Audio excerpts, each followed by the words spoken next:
Welcome. I'm Dr. Mujtaba Moharer, co-organizer of the Mobility Roundtable. I will be starting the roundtable and introducing the speakers. My co-organizer, Dr. Andrew Tomlinson from the University of Leeds in the UK, will guide the Q&A and close the session. Mobility and energy, urban transport at a crossroad. We are beginning to see transition towards low carbon systems for private vehicles. However, there are questions around whether changing the power source is sufficient and are alternative approaches also necessary to create a sustainable system in longer term. In this roundtable, we discuss some of these questions and the future of energy and mobility. We have three excellent speakers today. Ms. Alexie Stone-Peters, Planning Manager at Liberty Charge, London, UK. Dr. Naveed Akhtar, Consultant in Hydrogen Energy Fuel Cells Field, Founder and CEO of High Hybrid Energy in Scotland in the UK. And Dr. Gillian Harrison, Research Fellow in Sustainable Mobility at the Institute for Transport Studies at the University of Leeds in the UK. So we're going to jump right in with our first speaker, Ms. Alexie Stone-Peters. Alexie, please. So hi everybody, I wanted to say thank you to the organisers for giving me the opportunity to speak today. So touching on this topic and speaking from a UK perspective, there's an increased spotlight on sustainable transport, with the government here bringing forward the ban of the sale of new petrol and diesel vehicles to 2030. We've also seen a lot of publication from vehicle manufacturers pledging to only produce EVs going forward. However, what we haven't determined is whether electricity is the most appropriate source of sustainable fuel for all types of vehicles. We're now just relying on electric vehicles to solve all vehicle pollution problems. Electric powered vehicles have their own complications in that the majority of electricity is made using fossil fuels and that there are currently not enough renewable sources of electricity to make EVs sustainable. If everybody transitions to an EV, how will we cope with the increased demand on electricity? Because currently, we're not producing 100% renewable energy for our normal everyday use, much less that to supply the demand from increased number of EVs we will soon start to see on the roads. What we haven't done is look at the full picture and determine which sustainable fuel is the most appropriate to power vehicles. Little research has been done to identify whether the fuels that are currently in use for transport, such as biofuels, natural gas, or hydrogen, could be the most sustainable answer, or whether we should use different types of fuels for different types of vehicles. During my time at Leeds University, I carried out research during my dissertation into alternative sustainable fuels for vehicles. I looked at biofuels and natural gas as an alternative source of power. However, I discounted them because of the byproducts of these fuels, as well as the land required to grow these sources and the effect on the environment. I also found that electric vehicles would not be the best solution for vehicles that require high levels of power and quick refueling times, such as long distance lorries, emergency response vehicles, abnormal loads, and refuse trucks. These vehicles are time critical and require sustained levels of power to operate the heavy equipment. It's just not practical to spend several hours recharging their batteries, and in addition, they would require extremely large and heavy batteries to run. The conclusion that I came to was that hydrogen fuel cells would be the most appropriate source of fuel for these vehicles, as it gives high levels of power and is quick to refuel, and the only byproduct of this is water. However, the challenges I found that restricted the mass use of hydrogen were accessibility, not enough refueling stations, and there's definitely not enough suitable vehicles.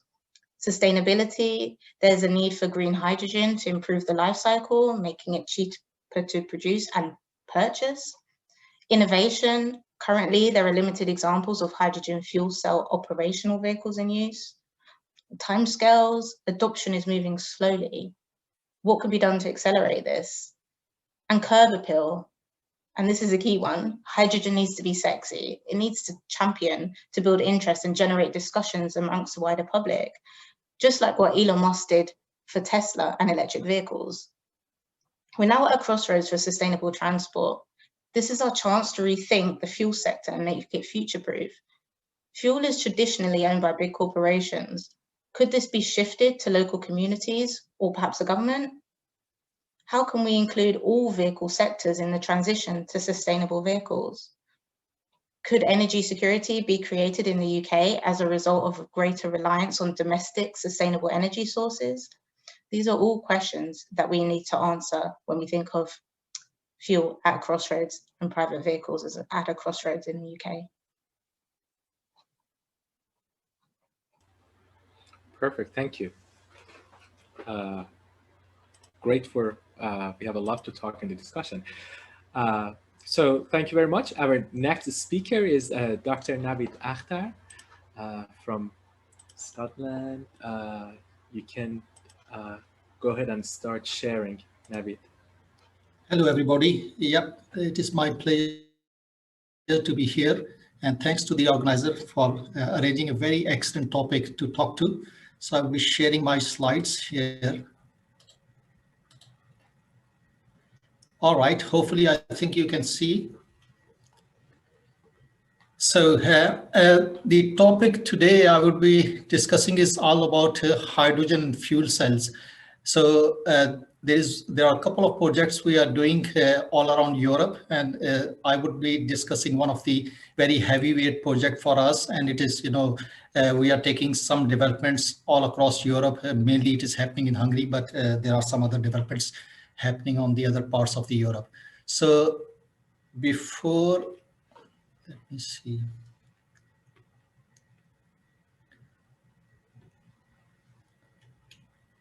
I think my slides can't move.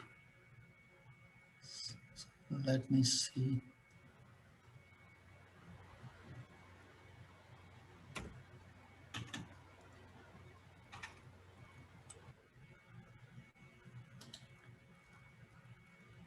Sorry, I think it looks like the PC is frozen. I have to stop sharing.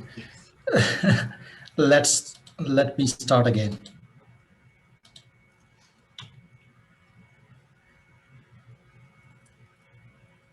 Can you see the slides, Mustafa? Yes, we can see the first slide. Yes. Yeah, I think I'm struggling to move to the other page. It looks like it's a PDF giving. Oh, okay. So I will move to the what's called the other part.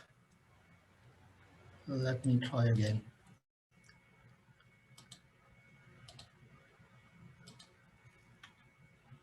And I will try to move the page manually. That might help. All right.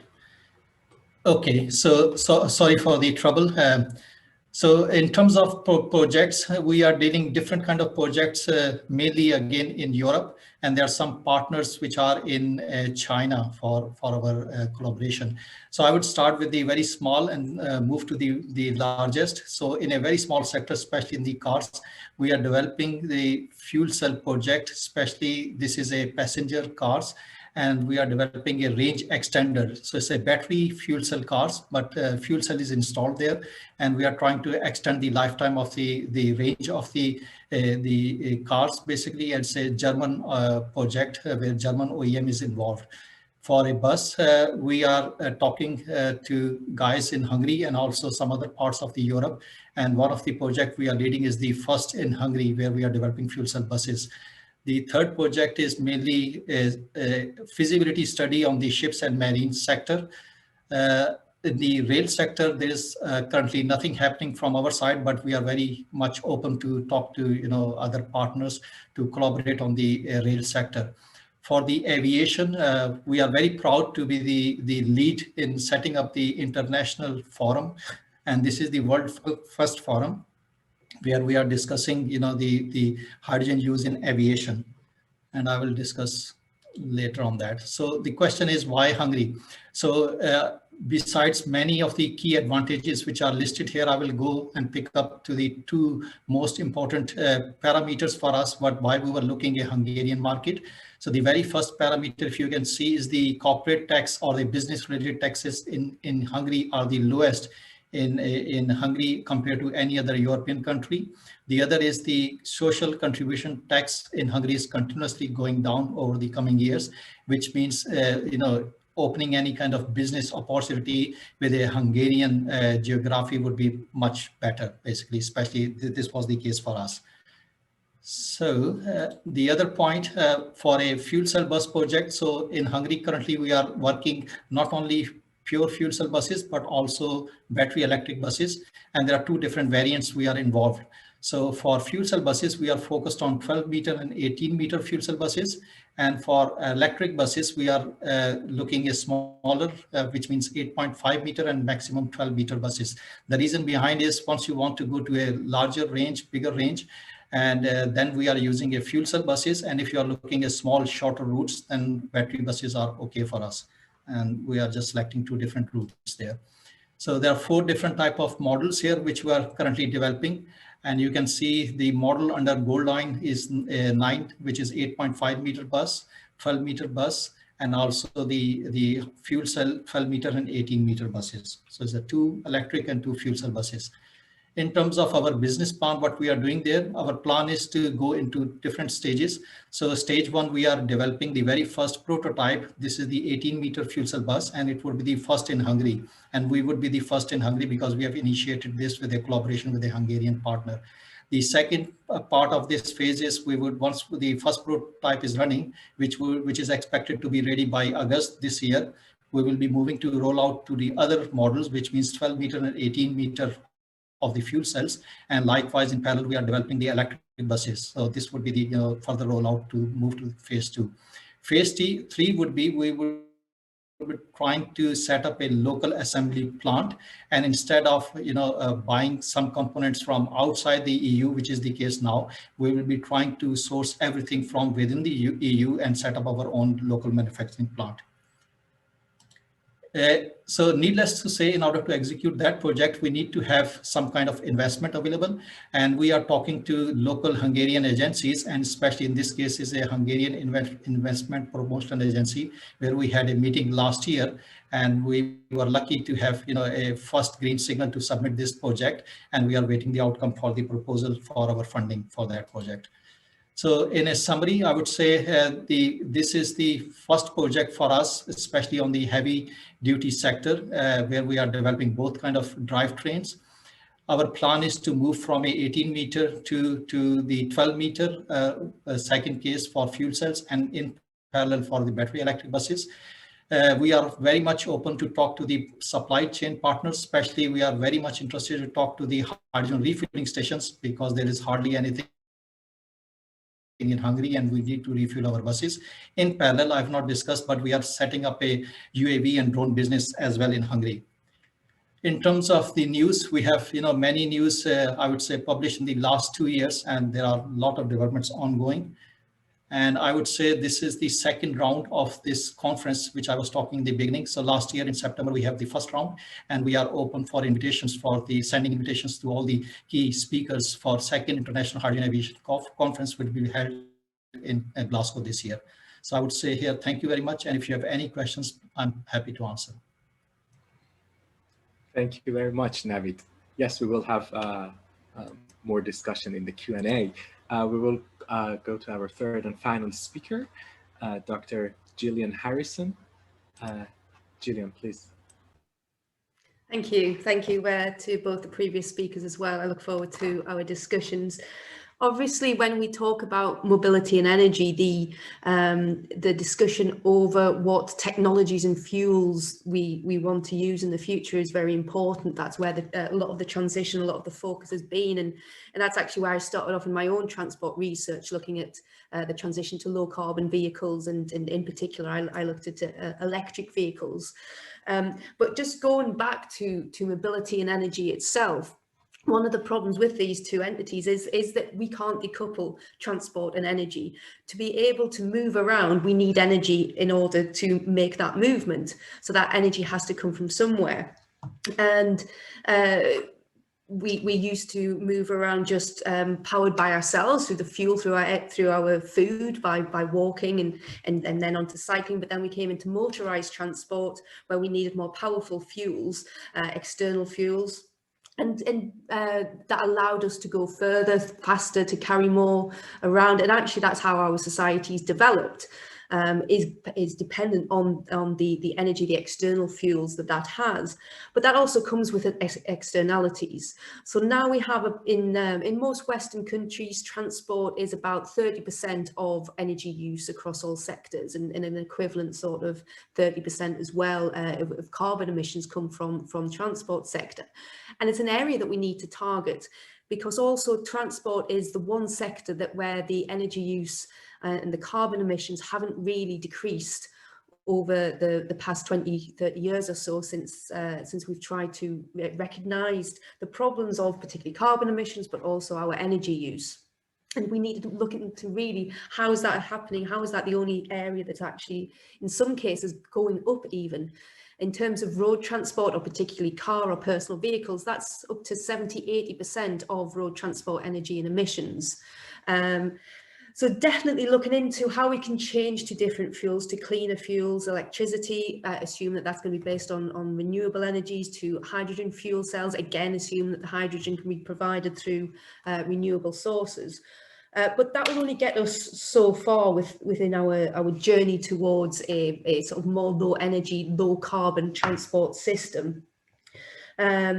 Because at the end of the day, if we're still using the same size of vehicles that we're using to go around with, then we still need a certain amount of energy to push around a car that weighs a ton or whatever. We need that amount of energy, especially if there's only one person who's, say, sitting into it. So we're not really utilising that space as much as we can. So we really need to also, as well as looking at improving our technologies and our fuels, we also look at different options, especially in an urban context, on how we can move around more efficiently and still meet our needs.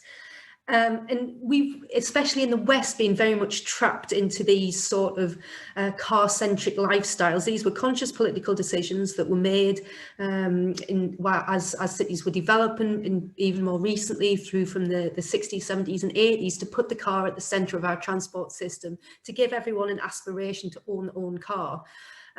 But that is what's causing the problem, because now we are trapped into having to have a car to suit the lifestyles.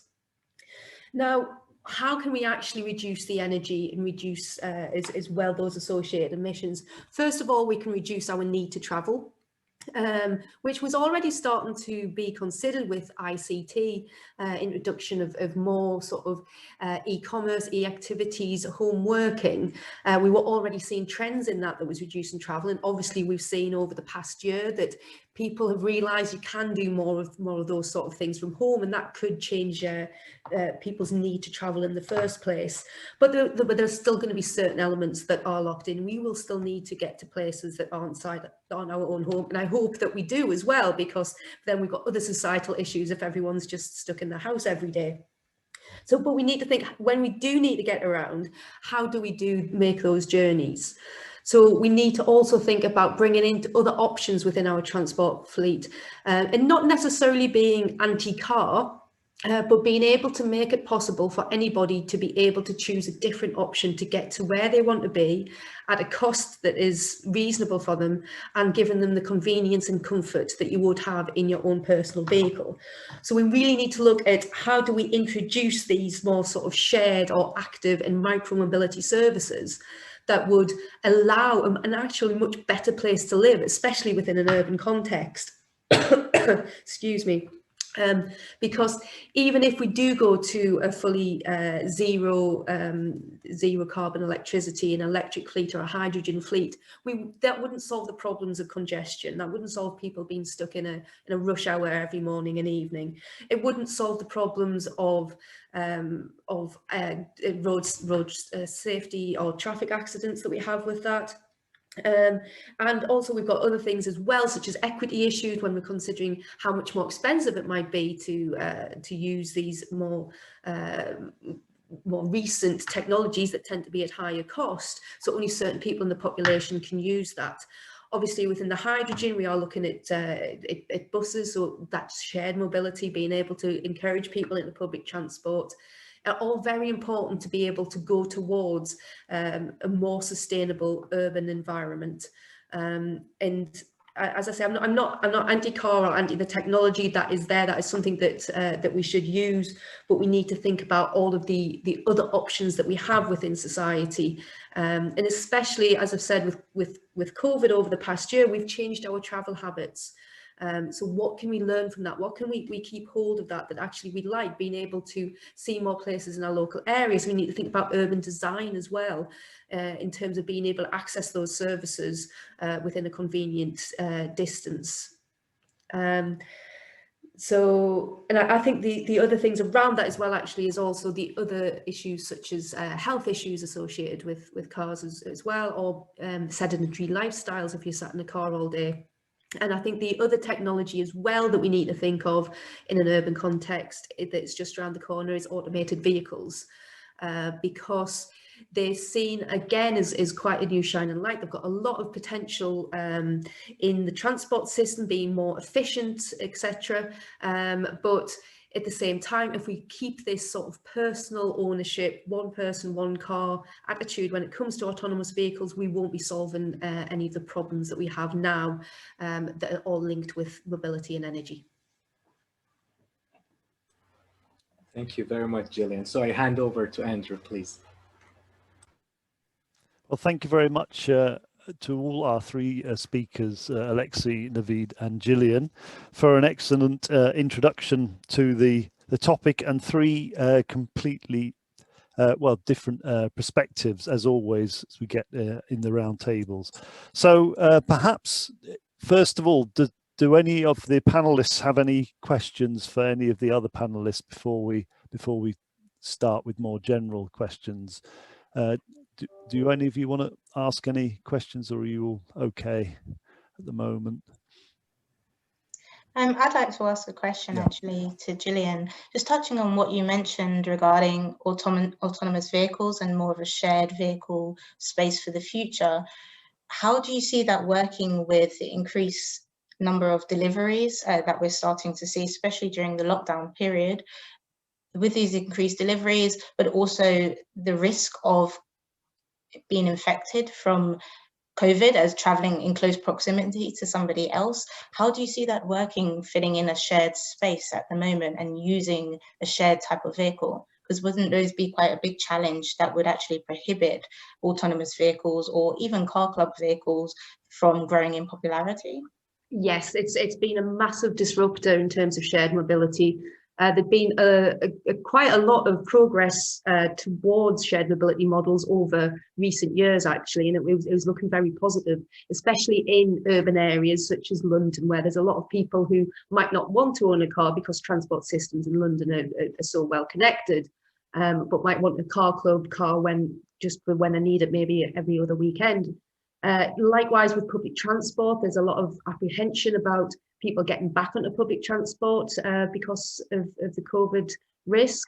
I know that in West Yorkshire, the public transport operators aren't planning to return above 80% of ridership for the next 2 years. That's the level of concern. And when ridership on buses and trains was going down so much as well over recent years, it is a concern on how we're going to be able to get people to get over issues of COVID. And it's going to be also a matter of not just COVID, any other infections that might come along. This is something that is in people's psyches now about being around each other, never mind just how long it's going to be before people feel safe being around each other when they haven't been used to it for a year. So there are a lot of issues to be dealt with, and that is in contradiction with where we need to go. But at the end of the day, it is something that we need to consciously work together with all different stakeholders, so business owners of car clubs, public transport operators, policymakers at all levels of governance need to work and understand what it is that people might fear of that and try to overcome those issues. But it has probably, as you've rightly pointed out, put back aspirations of shared mobility by quite a while. So we've had, it's been interesting that we have these sort of dual advantages and disadvantages of what we've learned over the last year, and how we get around that is still up for debate. Thank you. Thank you for that. That was very useful. If I can ask Naveed a question. Alexie kind of touched on in her introduction that there's a problem in terms of using electricity for example, heavy goods vehicles and other vehicles where you need more energy to move the vehicle around.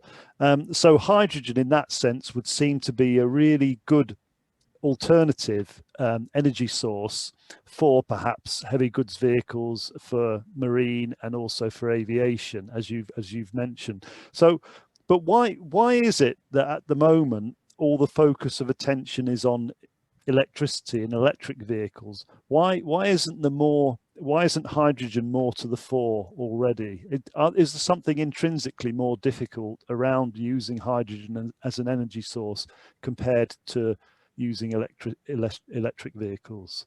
No, I would not say so. I think the main difference, if you compare the battery versus a fuel cell drivetrains, batteries are itself much more advanced compared to the fuel cell development. So if you see, if I see my own experience, I started working, let's say 20 years ago. And since maybe last 5 years, there was hardly anything happening in the hydrogen domain. And it is still the main problem why the things were not working is, again, the chicken and egg problem of the refueling infrastructure versus the technology itself. And a lot of, the suppliers, basically, they were really concerned that if they start making cars or heavy duty vehicles from where they would be getting hydrogen. So it is never been the case now, at least, that it is the technology wise, I can tell. And in our experience, we, from an industry point of view, we have a matrix which define the fuel cells development, and we normally name this like a PLACE. So PLACE stands for power, longevity, and availability, cost, and efficiency. So I would say out of these 5 key metrics, only one which is still in the challenging state is the cost.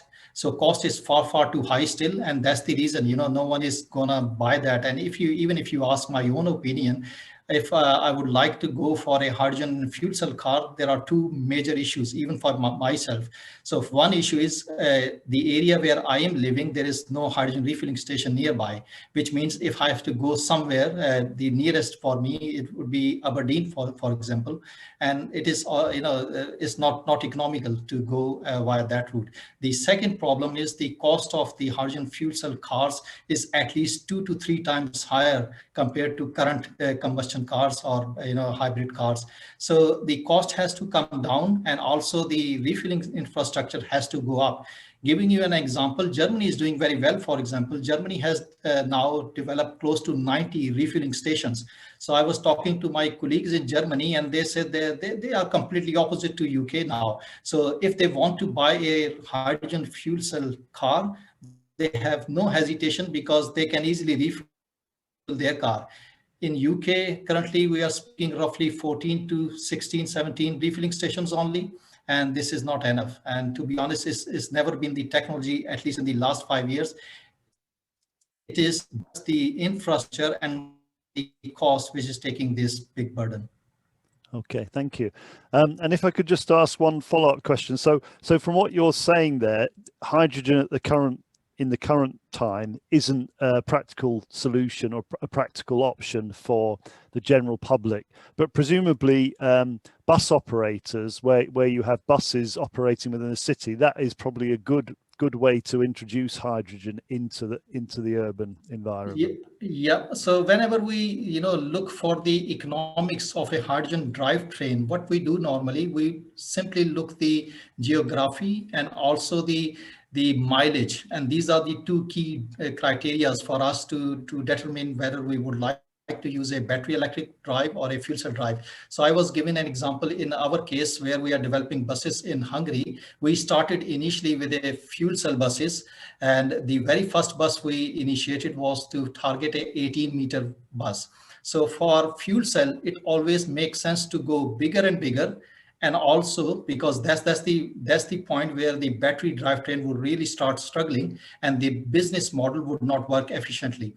So we have two choices to begin, either with a 12-meter model or a 18-meter. So we decided to begin with a 18-meter because then battery would have a less competition against the fuel cells. And simultaneously, when we were looking at the overall grounds, the topography especially in Hungary, we decided we have to also look for the small drivetrains, especially the 9-meter bus. And for that we decided not to go for a fuel cell, but a pure electric drivetrain, which is a battery bus. So it is the usage which defines, where the fuel cell would win. And the bigger you go, it's definitely the fuel cell which would win the case. Okay, thank you. That's very, very informative. Thank you. So if I just move back to Alexie for a second. Naveed mentioned the problems with infrastructure there in terms of getting the take up of hydrogen as a fuel source. So can you comment on perhaps your experience, perhaps through the work you do with your company, in terms of introducing charging infrastructure in an urban environment, and perhaps the successes and problems that you've had in that area? Yeah, sure. So the company I'm currently working at, we do install electric vehicle charge points within urban environments, specifically focused at those dwellings that don't have access to off-street parking, because when you're trying to encourage a shift for the general public in terms of electric vehicles for a personal private vehicle, you need to have that reliable source of charging infrastructure somewhere nearby. Now, if you live in a flat or somewhere without off-street parking, how do you do that? You don't have that source. So you need to be reliant on public infrastructure. And generally what we found, what we call the Richmond standard, is that most people don't want to walk anywhere further than 5 minutes from where they park their vehicle to charge, leave it for 4 to 6 hours before the battery is charged, and then return to their vehicle. As you can imagine, it's quite unpractical to be able to park, an hour away. What do? When you're charging your vehicle? You either sit in the vehicle whilst it's recharging, or you leave, come back and go back forward. So where we've been looking at is, and also just to touch on the fact that currently there's government funding to provide electric vehicle charging infrastructure. However, that's quite limited in what it can provide. It's extremely expensive to put in a charge point. We're talking roughly in the £20,000 range for a fast or rapid charge point, even more expensive. So there's a limited pool of funding, and it's now that local authorities are looking towards the private sector to be able to provide that charging infrastructure and fill in the gap to be able to get that switch for the public vehicles. So where we found challenges is in providing that charging infrastructure, and also because the rate of change to electric vehicles, and by that I mean the number of residents who are purchasing electric vehicles, is growing exponentially. Trying to find that charging infrastructure to meet that demand, it's not keeping up.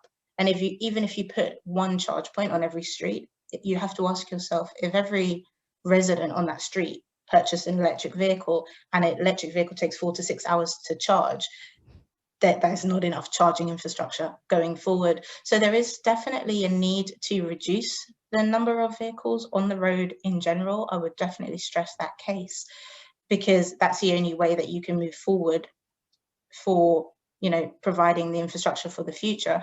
However, it then touches on, as mentioned, social equity, that who are the people who are going to give up their cars at present? Is it going to be, and quite usually it's middle to lower incomes, which will then be forced to give up their personal vehicle and be reliant on a public transportation. And the question is that fair? Is vehicles for the rich in the future? Is that the way that we're going? But there are definitely questions that need to be answered, and those are challenges that we have seen going forward. Especially with batteries, for electric vehicles, batteries are getting bigger and bigger going forward, which means these vehicles are taking longer and longer to recharge. So there's a range of different struggles at the moment, and that's why I push for the case of having specific fuels, sustainable fuels for specific types of vehicles, because you can't be reliant on one source for all. And it just doesn't make sense. In life, there's very rarely a case of one size fits all, and I think that's the case with transportation. Okay, thank you. That's really good. So one for Gillian now. So in the UK, at least, we seem to be moving to a kind of goal by 2030 where new vehicles, at least, there'll be no longer any internal combustion engine private vehicles on sale in the UK from 2030. So essentially, we've got a 10-year period now to make that transition. Alexie's kind of touched on some of the difficulties around there. How would we introduce the types of things, or what do we need to do to introduce the types of things that you alluded to in your talk over the next 10 years to create the kind of environment where we don't just rely on replacing internal combustion engines with electric vehicles? That's a very good question, and one that there's a lot of people trying to find the answer to. And there is a lot of ambition to do that. There's with not just the fact that combustion engine vehicles are going to not be sold, or at least new sales within 10 years. We've also got various other targets of things like net zero by 2030 or maybe 2050. And those are very ambitious targets, especially relating back to what I was saying, that our energy emissions related to transport haven't really reduced over recent times anyway. So to be able to move to somewhere like to a position where that is the case, I think it's actually in some ways less difficult than it might appear to be, because it's all in the detail of that actual legislation in terms of what is meant by a electric vehicle by 2030. We've already got within the vehicle fleet, and this might be something that Alexie and Naveed may know better than myself, but a lot of hybridization of vehicles already going on. There's the newer models that are coming out are increasingly electrified and going down that route anyway. And if hybrid vehicles are included within that, then it actually won't be that much different than the vehicles that are there today. So it's not going to be that in 2030 every single car on the road is going to need to have a charging point and face all of the issues that Alexie was discussing there. I think in some ways it'll probably be quite similar to it is today. But as because it takes 10 to 20 years for the vehicle fleet to actually turn over anyway, so we're still going to have a lot of conventional vehicles out on the road, and most people will probably be driving those, or at least hybrid versions as well. So we will still have petrol and diesel and all of the convenience of conventional cars for quite some time to come. But it is about making those nudges away from that, away from the personal car over that time. It is about bold policy decisions made at both government level and local authority levels in the UK. As I think I said earlier, Leeds have just had their draft transport strategy released recently out for consultation, and they really do want to get to Leeds being a city that you don't need a car to go into, by bringing in a whole suite of measures, improving cycling facilities, making areas to walk safer, being able to take priority away from the cars, this priority towards cars that we've been putting into place for the last 50 years or so, actually reversing that. So actually pedestrians have right of way, public transport has right of way. Being able to bring in actual public transport services that really meet the needs of what people need to get between their home and their work or wherever it is that they're going. Whereas we've very much, with the privatization of buses in this country, meant that to a large extent that profitable lines were picked up by the buses, and people who were living on peripheries were getting left out, and therefore being even more car dependent. So making sure that those people are included, bringing services together so that people, this idea of a 15-minute city, and making just generally people aware of the different choices somehow is, I think Alexie was saying in terms of fuel, about how there is no one size fits all in transport. It's not just about fuel for vehicles, it's about what is the correct form of transport for the journey you're going to take. we need to move away this idea of always being default option is I'm going to get my car to do this journey, even if it's just a mile down the road and it's a lovely sunny day, so I could have walked it. And it's making, and it's not by pushing people or making people to change their minds. It's actually by giving people other options that they would prefer, and really making it appealing. No, thank you very much. That was a very good answer. Can I just move the topic slightly away to the more kind of sustainability aspect, because one element of both electric vehicles and hydrogen fuel cell vehicles is that if we think of them using renewable energy, so essentially energy captured from either the sun or from wind or from wave, essentially using those technologies gives you an ability to create a kind of energy store, so you can capture the renewable energy when it's available and store it, and then use it perhaps to move to power vehicles at the time when the vehicles need to be used. Naveed, in terms of hydrogen, do you think that's kind of quite a good advantage that kind of like switching to hydrogen gives you, the ability to actually generate hydrogen from renewable energy, store it, not perhaps necessarily use it immediately, and then use it as a fuel when you require it? Yeah, I would say very correct. And there are a couple of examples all across Europe mainly. There are some countries which are really rich in renewable, and myself, here if you see in Scotland, we have announced, I think it was 2 years ago, I heard that we have the ability to power 100% extra, energy from renewable to the whole Scottish homes. So, and that's the key example there, which means you have the excess energy available, and this curtailed energy you can simply, put into the water and then just simply electrolyze the water, get the hydrogen out, and store this energy when you need it. And this is not very easily possible in terms of the battery storage, for example, because you need a huge amount of batteries to store that energy, and likewise the business model would not work. So there are countries which are really looking those kind of business models, especially in Europe, Norway, Netherlands. They are picking very good examples there. And I would say the shift, how it would work, over the coming years, you would see there are regions, they would be connected to each other. The regions which are rich in renewables, they would be the source of hydrogen supply, and there would be regions which are needing the future energy in terms of electricity or in terms of any fueling, like sustainable fuels. And these regions would be connected, and there are some examples now, I think, very clearly coming, especially in the hydrogen field. So regions, for example, Australia is getting I would say, the world largest producer of renewable based hydrogen, and they are winning a lot of big projects inside their regions. The second examples in Europe, we have seen Netherlands is picking up, and likewise Germany is doing very well.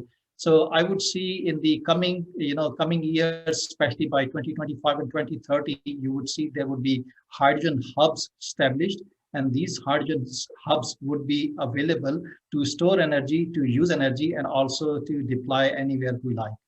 Okay, that's really interesting. Can I just ask perhaps one slightly ignorant question? Because when I think of hydrogen, I think of the 1930s and the kind of Hindenburg airship disaster, and also other related disasters. Does hydrogen have a bad press in that respect? Is it really as dangerous as it would seem based on those events from the past? Yeah, no, I would not say so. And I think I would give you again a practical example to that. So since maybe it's again 5-6 years, it was 2014 November time frame when Toyota launched their first commercial fuel cell cars. So it was after Hyundai. Hyundai was doing sometime in the 2013, and then Toyota took the second lead, and they launched this model. So I was in one of the conferences, and they asked the same question to me, how practical it is to use hydrogen, especially on board. So the simple answer to that is we have to really look the practical demonstrations which are now running, and anyone can buy those cars. And the hydrogen fuel It is stored under extremely high pressure, close to 700 bars. So we live, 1 bar atmospheric, and it is a 700 bar pressure stored underneath, and it is stored underneath the passenger side basically. So you can see, and it is demonstrated, and millions of miles have been traveled throughout the whole world with these kind of demonstrations. The second thing, especially with respect to this Hindenburg disaster, Airbus last year 2020 they launched the announcement, and they said that by 2035 they would have the first commercial passenger plane to be ready, which means, if you are taking hydrogen to the aviation sector, the fatality rate is almost nothing, negligible there. We are talking like 1 over a million. So in that respect, if Airbus is now taking that initiative, it means, that things are safe, and they are more demonstrated in a practical field. Okay, thank you. Alexie, do you have anything to add on the kind of energy storage aspect around electric vehicles at all, or anything to say on that? Yes, just touching on the energy storage side, I think it's generally a good question to think about in the future and to look at, because at the moment there's currently a lot of questions about, can the grid even cope with that level of electricity and the demand that's going on? And sometimes I think the best way forward is that we're going to have to start looking at, peak times and rationing the demand on the grid. And I think where it comes to energy storage, that could be something that we look at going forward. But with private transport, because refueling times are, they're not regulated. It's not as if it's a fleet of buses where you can say at 6 p.m. we're all going to plug them in. People are charging their vehicles at varying times and requiring frequent charges as well at different locations. So I think it would be quite a big challenge with energy storage, but it is something that we need to look at, because you need to have that renewable source of energy for electricity. I mean, most people currently now that are plugging in their vehicle to an electric vehicle charge point are actually using fossil fuel powered electricity to fuel their vehicle. So it's you have a badge to say it's sustainable on the end side, but actually on the start for the product life cycle, it's not renewable at all. So I think that is something that needs to be looked at going forward, and how that can be achieved. But we need to think about where the source comes from. A lot of farmland currently is being converted to hold solar panels for solar electricity, but on the downside is that is farmland that could be used for agriculture and creating food. So are we maximizing on one aspect, but we're losing out on something else? And that's something that's quite key to think about. Thank you. Did you, just more generally, Gillian, is there anything else you'd like to say on that? I guess just one thing to add as well, which could be a bonus, and this builds on what Alexie was saying, is a move towards smart grids and decentralization of energy supplies could really fit in very nicely with the electric vehicle model. The fact that sometimes people they're not going to use their full battery of energy in their day. They might just do a 10-mile journey, but still plug in their car overnight. And with decentralized smart energy systems, you can actually work out how to use some of that back within the system. Maybe in your own house, if you've got your own solar panels on your house as well, it could almost be self-contained. And I know there's a lot of work going on in that area on how we can best capitalize on those opportunities. That's very good. So potentially one thing that electric vehicles does give is more flexibility in terms of how energy is both stored and used, which is good. Do you have any questions, Mojtaba, if you'd like to come in now? No, it's been perfect. You have just questions in the chat box. Yeah, so probably one question to all three panelists. So if we have an on-demand transport model, even if we have a bus which is either powered by electricity or hydrogen, if it isn't picking up people, then is it really an efficient use of that energy? So really, I guess the question is, how would we make the bus network that's run on sustainable fuels sufficiently attractive to carry passengers? So maybe Gillian would come in on that one. I think in the first place, regardless of the fuel, how do we make a bus network more attractive to passengers? And one thing that's definitely being looked at is on-demand services. They can be quite niche into some respects, but they do have a lot of potential in an urban context. And definitely when you bring in sort of the fuel aspects and also autonomous vehicle technology as well, then that could be part of a much more sustainable and efficient system. This links back to what I was saying before, is about making a transport system or an alternative transport system that really appeals to what people need, and getting this right, having the right business models for it is a very important part. And there's going to need to be a lot of collaborative governance going on between the stakeholders, between the bus users or just general public, I should say, people who are already car users and we want to be bus users, that this would appeal to, for the business operators, for the local authorities. Everyone has to work together to be able to find the ideal solution to this that works best for everyone. But definitely we need to make sure that we can do this. And as Alexie pointed out, we need to get over the problem that we're going to have in at least the next year or so of people who are rather apprehensive about using public transport in any form. Yes, thank you. Thank you. Okay, so I think we're coming to the end of our slot now. So probably if I can just go around the three panelists in turn. So if we think about the situation in 10 years' time, perhaps, we've already mentioned that by 2030, certainly in Europe, the sale of pure internal combustion engine vehicles will have declined or ceased. But what do you think the urban transport mix will look like in 10 years' time, based on your own experience and perhaps what we've discussed today?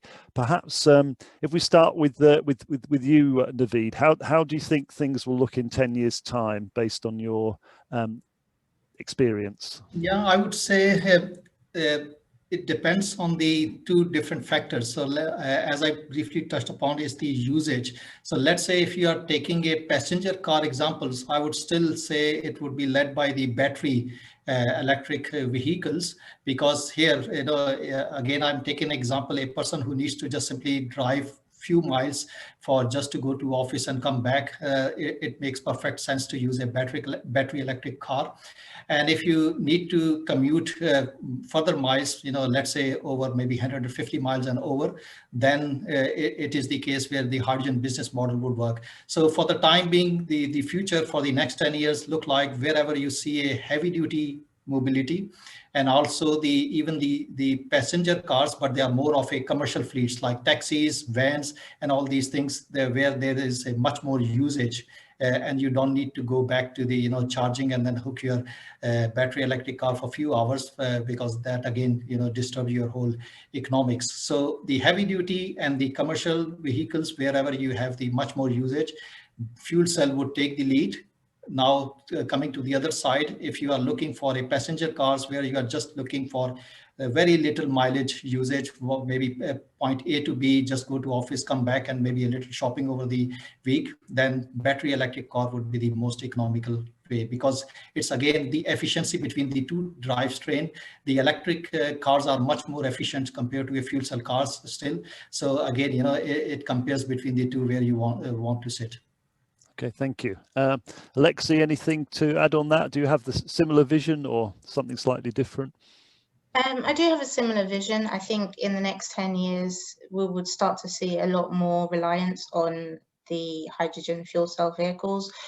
We're currently seeing a prototype of a hydrogen powered truck that we're seeing in America. And I think that will really be a game changer for a lot of vehicles, that this actually could be, if we're talking about efficiency, this could be an efficient source of transport.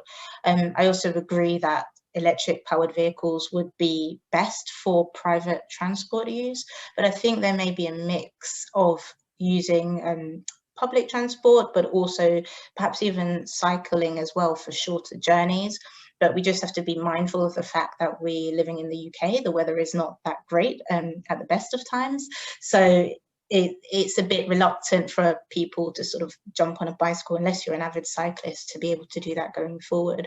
But I just think there will be generally less vehicles on the road, because quite sadly, a lot of people will be priced out of vehicles. Private vehicles will become more of a premium going forward for the everyday individual. Okay, and maybe that's a good point for you to finish your summary on then, Gillian, the kind of equity issue. Yes, I definitely echo what Alexie said there. In some ways, I am quite a pessimist, that I think that that we probably won't within 10 years see that much difference in an urban mobility sense. I think, as Alexie says, there may well be less cars within urban centres. I think cities are going to go towards that way, but it will be an equity issue. It will be the richer who will still be able to access cars. On the plus side, I think those cars will be greener, they will be more electrified. Hopefully our energy systems, power generation will be more renewable. We should have cleaner, healthier city centres if they're all, or a majority of tailpipe, because maybe any tailpipe vehicles that are still around are actually banned from city centres, that we've done some urban design to make walking and cycling easier, that we've done little bits around improving public transport.